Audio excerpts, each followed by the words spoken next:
Hello everyone. तो क्या हाल चाल है आप लोगों के। पिछले बैकएंड के सीरीज़ में हमने काफ़ी कुछ देखा था लिब यूवी के बारे में, V8 इंजन के बारे में। और होप सो काफ़ी इंटरेस्टिंग लगा होगा आपको वो चीज़।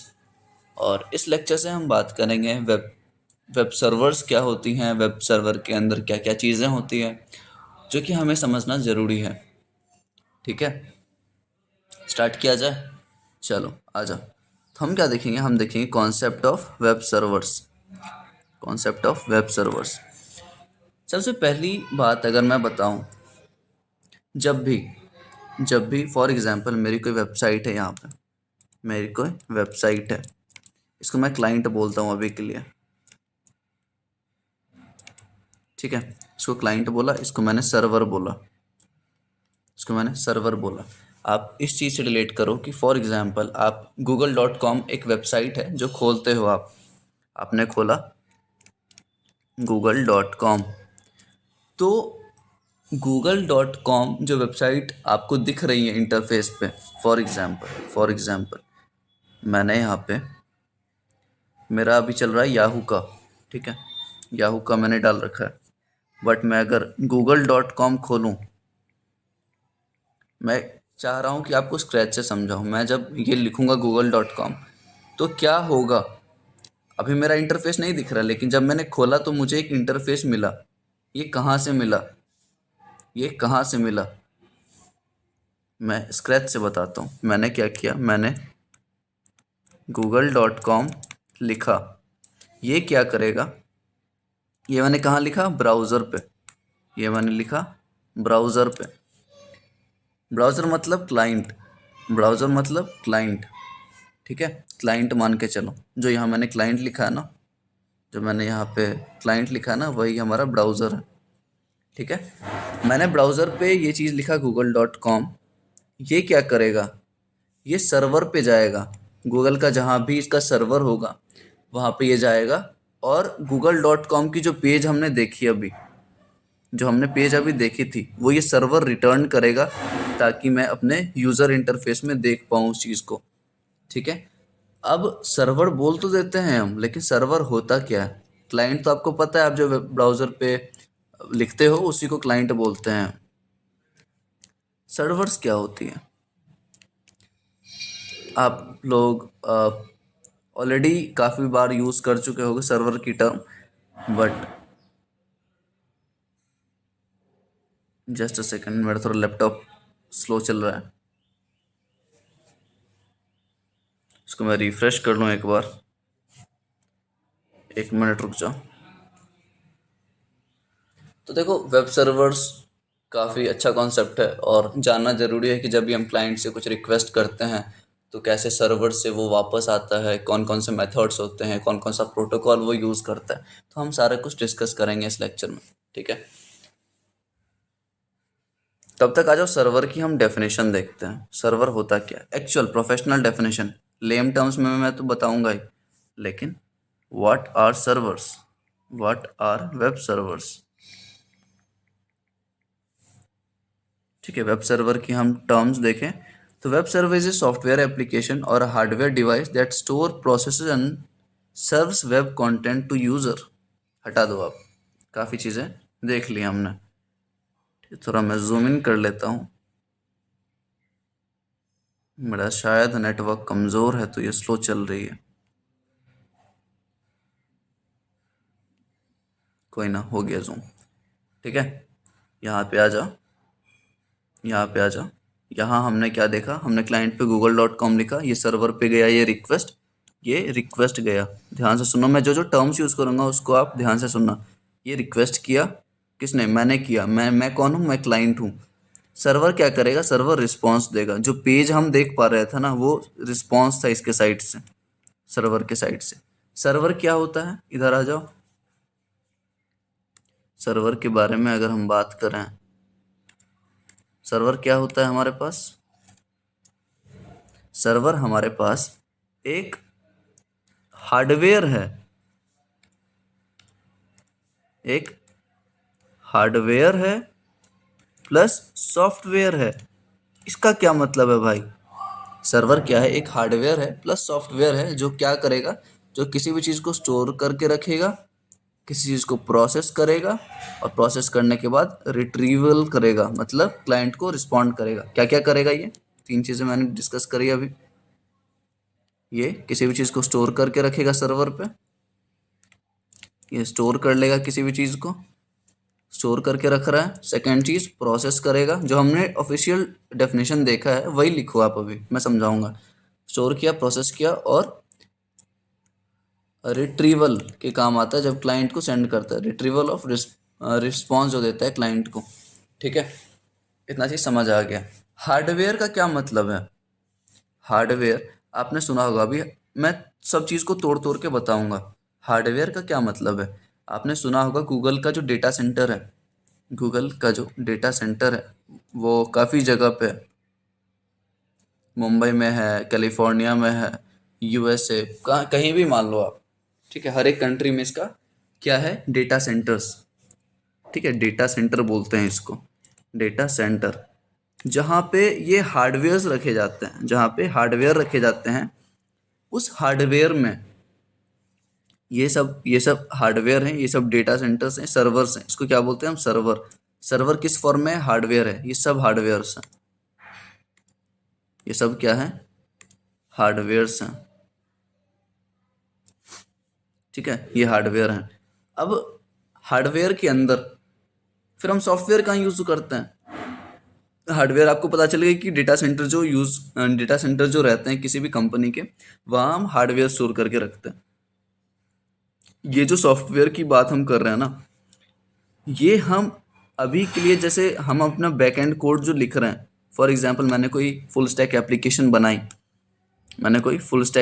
बनाई, तो वो मैं कहाँ बना रहा हूँ? मैं हार्डवेयर पे थोड़ी जाके बना रहा हूँ, नहीं, वो मैं एज अ सॉफ्टवेयर बना रहा हूँ। ये सॉफ्टवेयर जो बना रहा हूँ मैं, वो कहाँ पे जाके डिप्लॉय होंगी? वो कहाँ पे जाके डिप्लॉय होंगी?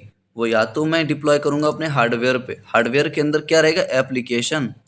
एप्लीकेशन रन करेगा सॉफ्टवेयर के फॉर्म में। समझ आई ये चीज़? जो सॉफ्टवेयर है हमारे पास, वो हार्डवेयर के अंदर स्टोर होके रहती हैं। ठीक है, तो ये सॉफ्टवेयर का पार्ट है। और सॉफ्टवेयर ज़रूरी नहीं है कि मैं हार्डवेयर के साथ ही रखूँ, ध्यान से सुनना। सॉफ्टवेयर ज़रूरी नहीं है कि मैं हार्डवेयर के साथ ही रखूँ, मैं इसको क्लाउड पे भी रख सकता हूँ। हार्डवेयर की बात पता चल गई आपको कि हम डेटा सेंटर्स बना के रखते हैं सारा। मैं अभी दिखाऊंगा ये चीज़ करके, टेंशन मत लिया करो।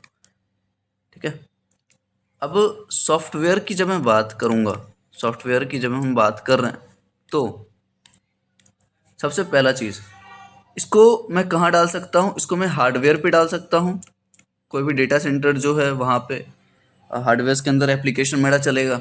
सेकंड, इसको मैं क्लाउड पे डाल सकता हूँ, इसको मैं क्लाउड पे डाल सकता हूँ भाई। ये फ्लो चार्ट अच्छे से देखना। क्लाउड पे डालने का मतलब, फॉर एग्जांपल मैंने AWS यूज़ किया, अमेजॉन वेब सर्विसेज। ये अमेजॉन क्या है ना, एक सर्विस प्रोवाइड करती है। सर्विस प्रोवाइड किस चीज़ की करती है? आपको कोई चीज़ डिप्लॉय करना है, इसमें 3 सर्विसेज आती हैं, वैसे मैं डिस्कस नहीं करूँगा। इसमें आती है IaaS, infrastructure as a service, platform as a service. ठीक है, एंड एक और आती थी, सिस्टम एज अ सर्विस, ऐसा कुछ है। ठीक है, ये दोनों आप देख लेना, इसके बारे में हम डिस्कस नहीं करेंगे और मेरी एक्सपर्टीज़ भी नहीं है, तो आई एम आउट, इसको हटा दो। आप देख लेना, AWS अमेजॉन वेब सर्विसेज होती है जो सर्विस प्रोवाइड करती है। मतलब आप जो एप्लीकेशन डाल रहे हो, ठीक है, प्लेटफॉर्म आपको चाहिए अगर अपने एप्लीकेशन के लिए, तो आप क्लाउड पे डिप्लॉय कर सकते हो। ठीक है, अब अब आप ये पूछोगे कि यार जो हम लैपटॉप में सॉफ्टवेयर बनाते हैं, हम अपना VS कोड में काम कर रहे हैं, हम अपने VS कोड में पूरा बैकएंड का पार्ट लिखते हैं, तो क्या हम अपने VS कोड को, क्या हम अपने लोकल सिस्टम को, हम अपने लैपटॉप को एज अ सर्वर यूज़ नहीं कर सकते? ये क्वेश्चन बहुत ही फेमस है, मतलब ज़रूरी है अपने लिए, कि जो मेरा लैपटॉप है उसको मैं एज अ सर्वर यूज़ नहीं कर सकता? ऑफ कोर्स आप कर सकते हो, ऑफ कोर्स कर सकते हो, लेकिन डिफरेंस क्या है कि हम लैपटॉप क्यों नहीं यूज़ करते? हम या तो किसी कंपनी को दे देते हैं कि अपने डेटा सेंटर पे आप उसको स्टोर करके रखो, होस्ट करो। कि मैं किसी कंपनी को बोल देता हूँ कि मुझे होस्टिंग दो अपने डेटा सेंटर की। जब भी होस्टिंग डोमेन की बात सुना होगा आपने कभी पहले, कि जब भी हम होस्टिंग खरीदते हैं अपने वेबसाइट के लिए, तो हम उससे एक वो मांग लेते हैं, डेटा सेंटर में जो हार्डवेयर है उसका, वहाँ पे मेरे सर्वर्स रन होंगे। समझ आई चीज़ें? तो ये रहा होस्टिंग का पार्ट। तो जब मैं क्लाउड पे डिप्लॉय कर रहा हूँ, मान के चलो ये मेरा लोकल सिस्टम है, लैपटॉप, और ये मेरा क्लाउड है AWS का। डिफरेंसेस क्या क्या हो जाएंगे अगर मैं अपने लोकल लैपटॉप पे चलाऊंगा और दूसरी चीज़ मैं क्लाउड पे चलाऊंगा, ठीक है, क्लाउड AWS पे चलाऊंगा अपनी सर्वर, तो क्या क्या डिफरेंसेस होंगे, ठीक है। डिफरेंसेस देखते हैं हम। सबसे पहला क्या हो जाएगा हमारे पास, कि लैपटॉप में लिमिटेड रैम रहेगा, रैंडम एक्सेस मेमोरी, ठीक है। 8 GB, 12 GB, 16 GB, जितना भी हो आपके पास, लेकिन लिमिटेड है यार। जब आपका यूज़र बढ़ेगा वेबसाइट पे 10 मिलियन, 20 मिलियन, या फिर 1000, 10,000 ऐसा मान लो, तो रैम आपका उतना लोड नहीं ले पाएगा। पहला चीज़, रैम और रोम जो रहता है वो लिमिटेड रहता है हमारे पास। या फिर हार्ड डिस्क स्टोरेज बोल लो, डिस्क स्टोरेज जो भी है, ये सब लिखते रहना। और क्लाउड में ये सब चीज़ जो है ना, रैम रोम, वो अनलिमिटेड है। वो बताता हूँ, वो क्या है हमारे पास क्लाउड में है हमारे पास अनलिमिटेड। मतलब कि ये पैसा लेगा पे एज यू गो पे एज यू गो। इस मॉडल पे ये AWS काम करता है। मतलब आपको अगर 2 घंटे के लिए सर्विस चाहिए तो 2 घंटे के लिए आप बटन क्लिक करो, अपना रैम बढ़ाओ, अपना रोम बढ़ाओ। ये ध्यान से समझना। आपको 2 मिनट के लिए भी चाहिए ना रैम, कि मेरा 2 मिनट के लिए रैम मुझे 16 GB चाहिए या 32 GB चाहिए, तो ये प्रोवाइड करता है कि आप एक बटन पे क्लिक करो और 2 मिनट के लिए आपका रैम 32 GB कर दिया जाएगा, और बस 2 मिनट का आप पैसा दो मुझे। इसका मतलब है पे एज यू गो का। समझ गए? दूसरा डिफरेंस, लैपटॉप को क्या आप 24/7 चला सकते हो? भाई चला सकते हो, लेकिन बहुत दिक्कतें आएंगी। क्लाउड पे 24/7 सपोर्ट रहता है, 24/7 आपका हैंडल होती सर्वर, ठीक है, सारा कुछ हैंडल होता है आपका क्लाउड पे 24/7। लेकिन लैपटॉप आपकी और भी तो ज़रूरी है, लैपटॉप सिर्फ सर्वर्स बनाने के लिए तो नहीं यूज़ कर सकते हम, और लिमिटेड है बहुत चीज़ ऑलरेडी, ठीक है। तो दूसरा डिफरेंस ये है। तीसरा डिफरेंस देखो, अगर लैपटॉप के पास लोकल इंटरनेट कनेक्शंस होती है, लोकल इंटरनेट कनेक्शन, ठीक है, जहां पे आईपी एड्रेस नहीं मिलती मुझे, जहां पे आईपी एड्रेस का कोई गारंटी नहीं है, ठीक है। ध्यान से सुनना इस टॉपिक को। लोकल इंटरनेट, जैसे मैं अभी जो यूज़ कर रहा हूँ मेरा लोकल इंटरनेट है, ठीक है, वो मेरा लोकल इंटरनेट है, लेकिन मुझे उस चीज़ का एक प्रॉपर आईपी जो है ना, आईपी एड्रेस, वो गारंटीड नहीं है, वो सिक्योर्ड नहीं है, मैं अपने मोबाइल का हॉटस्पॉट यूज़ कर लूँ या फिर वाईफाई कोई सा यूज़ कर लूँ, तो ज़रूरी थोड़ी है कि वो हाईली सिक्योर्ड रहेगा, नहीं। लेकिन जब हम क्लाउड पे यूज़ करेंगे तो वो सिक्योरिटी का बहुत ही ध्यान रखते हैं। तो आईपी जो रहता है हमारे पास, आईपी एड्रेसेस, हर एक डिवाइस का आईपी एड्रेस होता है, वो उसको अच्छे से वो मैनेज करते हैं और वो गारंटी लेते हैं। वो क्या करेंगे, वो गारंटी लेते हैं कि हम भाई आपका सारा चीज़ सिक्योर्ड रखेंगे, ठीक है। ये तीसरा डिफरेंस आ गया। आगे बढ़े, 1 मिनट रुक जाओ।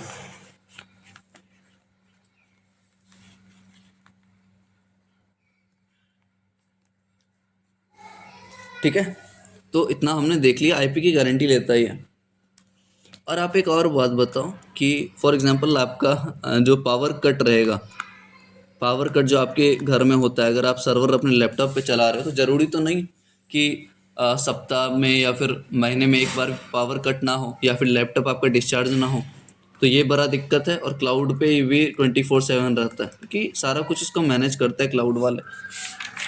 ठीक है, इतना हो गया। ये दोनों डिफरेंस आपको समझ आ गया कि क्यों आप अपना लोकल सिस्टम यूज़ नहीं कर सकते और क्यों आप अपना क्लाउड पे ज़्यादा फोकस कर सकते हो, क्लाउड पे डिप्लॉय कर सकते हो, या फिर किसी भी पार्टनर कंपनी की, किसी भी जैसे कोई भी कंपनी है, होस्टिंगर ले लो, गोडैडी ले लो, ये सबसे होस्टिंग क्यों खरीदते हैं? क्योंकि वो अपना हार्डवेयर प्रोवाइड करते हैं, वो अपने डेटा सेंटर पे हमारा सर्वर्स को डिप्लॉय करते हैं। समझ आ गई चीज़ें? और अगर आपको क्लाउड पे करना है तो AWS पे जाओ, एज्योर पे जाओ, ओरेकल पे जाओ। ओरेकल, ये सारी जो कंपनी है ना, वो क्लाउड बेस्ड पे काम करती है, क्लाउड सर्विसेज प्रोवाइड करती हैं। समझ आ गई चीज़ें? इतना हमने देख लिया। होप सो आपने लिख लिया होगा, मैं जल्दी से इसको मिटा देता हूँ अब। समझ आ गई चीज़ें? ये रहा हमारा थोड़ा सा रिकैप। रिकैप क्या मतलब जानना जरूरी था हमारे लिए। अब आ जाओ इधर, अब इधर आ जाओ थोड़ी सी। ठीक है, तो कुछ चीज़ें हैं, हमने सर्वर्स देख लिया, सर्वर्स क्या होती हैं, डिप्लॉयमेंट ऑफ सर्वर्स देख लिया कि कहाँ कहाँ हम डिप्लॉय कर सकते हैं। ठीक है, अब आती है टर्म्स प्रोटोकॉल की। प्रोटोकॉल क्या होते हैं? प्रोटोकॉल क्या होते हैं? वापस इधर आ जाओ अब। प्रोटोकॉल क्या होती हैं? प्रोटोकॉल का डिफिनेशन अगर मैं बताऊं, डेफिनेशन, तो what do we mean by protocol? A set of rule, a set of predefined rules. ठीक है, कुछ रूल्स हैं हमारे जिससे फॉर कम्युनिकेशन, अभी यहाँ मैं कम्युनिकेशन बोल रहा हूँ क्योंकि हम अभी क्लाइंट सर्वर आर्किटेक्चर की बात कर रहे हैं। तो a set of rule for communication, किससे communication? With servers, with servers. Handwriting देख लेना आप यार, मैनेज कर लो। ठीक है, तो प्रोटोकॉल क्या है? एक सेट ऑफ रूल्स है हमारे पास, किससे कम्युनिकेट करने के लिए? सर्वर से कम्युनिकेट करने के लिए। तो यहाँ जो हम क्लाइंट सर्वर में यूज़ करते हैं ना, यहाँ देखो ये क्लाइंट है हमारे पास लेफ्ट हैंड साइड पे, और राइट हैंड साइड पे हमारा सर्वर है। तो जब क्लाइंट सर्वर से बात करेगा तो कुछ रूल्स डिफाइंड हैं, और उस रूल का नाम है TCP/IP। TCP/IP। आपने अगर नेटवर्किंग की नहीं पढ़ी है सब्जेक्ट्स तो ये चीज़ आपको समझ नहीं आएंगी, लेकिन मैं कोशिश करता हूँ आपको समझाने का। तो ये क्या है, कुछ रूल्स यूज़ करती है जब हम क्लाइंट से सर्वर, जब क्लाइंट सर्वर से बात करता है तो कुछ तरीके हैं, कुछ रूल्स हैं, उसको वो मुद्देनज़र रख के बात करता है। ठीक है, तो TCP का फुल फॉर्म है ट्रांसमिशन कंट्रोल प्रोटोकॉल। ट्रांसमिशन लिखते जाना, कंट्रोल प्रोटोकॉल। ठीक है, CIM। IP का मतलब अभी मैं नहीं बताऊंगा, बाद में बताऊंगा उसका। ट्रांसमिशन कंट्रोल प्रोटोकॉल होता है TCP। इसका काम क्या है? ठीक है, TCP जो है हमारे पास, ट्रांसमिशन कंट्रोल प्रोटोकॉल, ये क्या बोलता है कि जब, ध्यान से सुना, जब आप क्लाइंट से, ये मेरा क्लाइंट है और ये सर्वर है, जब आप क्लाइंट से सर्वर को कुछ भेजते हो रिक्वेस्ट, और सर्वर कुछ बैक देता है रिस्पॉन्स, सर्वर कुछ तो रिस्पॉन्स देगा। तो अगर मान लो ये रिक्वेस्ट जो भेजा, मान के चलो मुझे कुछ डेटा चाहिए सर्वर से, ध्यान से सुनना, मुझे कुछ डेटा चाहिए सर्वर से, और सर्वर भाई साहब बोल रहे हैं कि भाई मेरे पास डेटा नहीं है। क्या नहीं है? मेरे पास डेटा नहीं है। तो एक बात बताओ, ये बस सुन के रह जाएगा, सर्वर बस देख के रह जाएगा कि हाँ मेरे पास डेटा नहीं है, मैं चुप बैठा बैठा रहूँगा? नहीं, सर्वर को, क्लाइंट को बताना पड़ेगा कि भाई मेरे पास डेटा नहीं है, आप दूसरा डेटा मांगो, या फिर ये एरर शो कर देगा, या फिर मैसेज दे देगा कि डेटा नहीं है, डेटा नॉट अवेलेबल। तो TCP यही मैनेज करता है कि भले आपका डेटा मिले या ना मिले, ध्यान से सुनो, TCP यही चीज़ मैनेज करता है कि, क्या मैनेज कर रहा है TCP?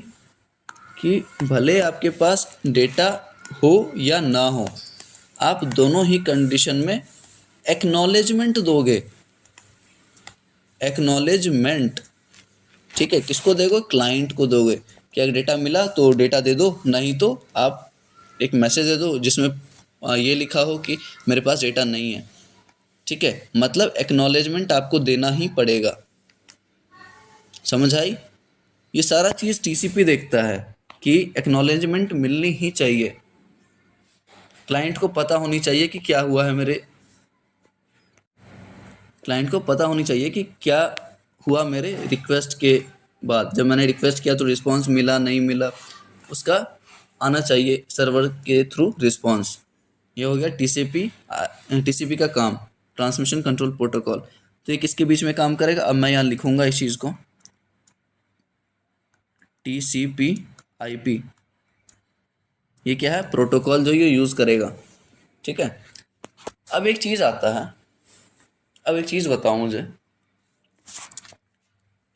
मुझे, अगर मुझे आपसे कम्युनिकेट करना है, ये रहा हूँ मैं, ये रहे आप, अगर मुझे आपसे कम्युनिकेट करना है तो पहला जो रूल होगा, आप बोलोगे कि मुझसे बात करने के लिए कुछ रूल्स हैं।